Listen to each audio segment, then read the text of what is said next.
Hi guys, good morning. હું છું બીના પારેખ અને મોર્નિંગ થઈ ગઈ છે, 11 વાગ્યા છે.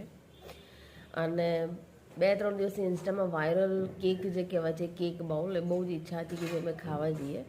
તો કાલે અમે લોકો બહુ જ ઠંડી હતી છતાં બી મણિનગર અમે વાયરલ કેક ખાવા ગયા. હું અમદાવાદથી છું, જે બી બહારના લોકો એના માટે. તો ઘણીવાર આપણે કેવું હોય છે કે વાયરલ વસ્તુ હોય ને, જે વિડીયો બનાવે ને એ બહુ જ મસ્ત એટ્રેક્ટિવ બનાવે કે આપણને એવું થાય કે આપણે જઈને ખાઈ જ લઈએ એમ. તો કાલે અમે લોકો જે એને રીલ્સ બનાવી હતી એ છોકરીએ, અને બહુ જ મસ્ત એની ક્વોન્ટિટી બી હતી અને સારું દેખાતું હતું. અમે કાલે બહુ જ ફર્યા અને પછી ફાઇનલી મળી બી ગયું અને અમે લીધો બી ખરો. 140 રૂપિયાનો કેક બાઉલ લીધો અને સ્ટ્રોબેરીવાળો 160નો હતો, પણ સ્ટ્રોબેરી અમને ઓછી ભાવે એટલે 140વાળી જે બાઉલ છે એ લેવા. કશું જ હતું એ નહીં એની અંદર. એના કરતાં તો મને એવું થયું કે મેં પેસ્ટ્રી તો સારું હતું. ઘણીવાર આપણે રોજ ભાગીને દોડીને જતા રહેતા હોઈએ છીએ, પણ 140 રૂપિયા જેવું મને કંઈ લાગ્યું નહીં.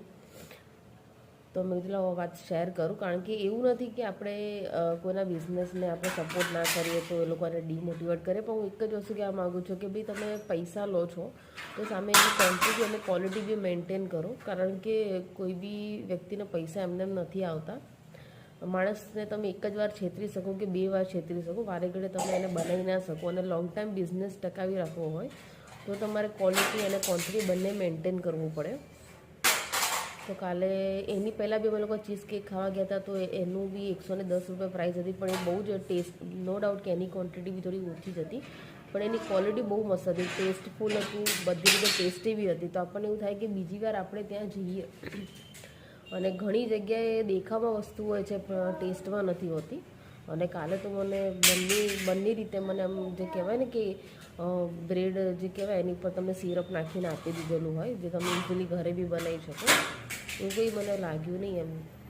પણ ઠીક છે કે હવે બીજી વાર આપણે નહીં જઈએ ત્યાં આગળ. પણ કેટલા લોકોને ત્યાં એ લોકો બનાવતા હશે ને લોકોને, પબ્લિકને નવાઈ બી હોય છે બધી વસ્તુનું કે ભાઈ યુનિક ખાવું છે. સારી વસ્તુ છે કે ભાઈ આપણે ઘણીવાર નવી વસ્તુ ટ્રાય કરવી જોઈએ. પછી ઘણીવાર એવું થાય કે 140 રૂપિયા એમાં બગાડે, એના કરતાં બીજું કંઈક સારું ખાઈ લીધું તો સારું હતું. પણ આ વસ્તુ એ છે કે આપણે ટ્રાય કરીશું તો જ ખબર પડશે કે ક્યાં કેવી વસ્તુ મળે છે. એટલે ટ્રાય તો તમારે કરતા રહેવું પડે.